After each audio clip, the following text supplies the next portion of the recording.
this is the thing that gets me about this whole situation, though, and this is why I think it is important.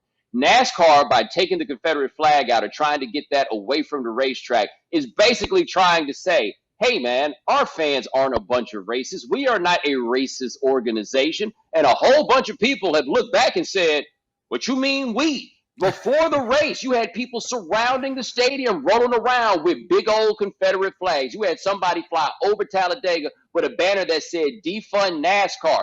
NASCAR is trying to say that we're not racist. The racists are trying to say that NASCAR belongs to us, right? So regardless of whatever NASCAR claims is where they're coming from, those people are speaking, and those people have been coddled for years. Those people were coddled by the fact that you didn't really do anything about the Confederate flag when you had an opportunity to do so. Those people were coddled when Richard Petty, who will show up to put his arm around his driver, Bubba Wallace, in this time, said in 2017 that the people who wanted to kneel should go find another country to live in. This is in the air because they ain't doing anything to get rid of it, right? They've had opportunities, they've been in positions, and they decided time and time again that the feelings and the interests of racists meant more than decency. Now this is coming to catch up with them. So I can appreciate the efforts that they are trying to make right now, but they are here because for a long time they told these people, you have a safe haven here, and now those folks want to keep it. NASCAR got to own that fact. It can't just be we're moving on. You've got to look at what you have done and how you got to this place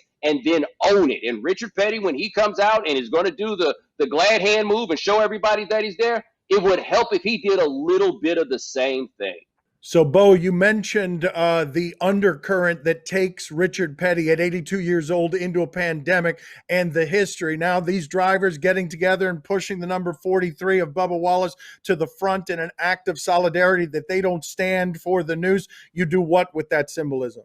I mean, I guess I appreciate that, and it must be good for Bubba Wallace to feel like those dudes stand with him. I'm less concerned with whether or not his competitors stand with him than whether or not they stand against the other people, right? Like, this isn't about coming to put your arm around Bubba and say, hey, man, we love you. No, say something about these people that are doing the thing that bring us here in the first place. Standing against them in this moment is far more important than standing next to him in some show of symbolism.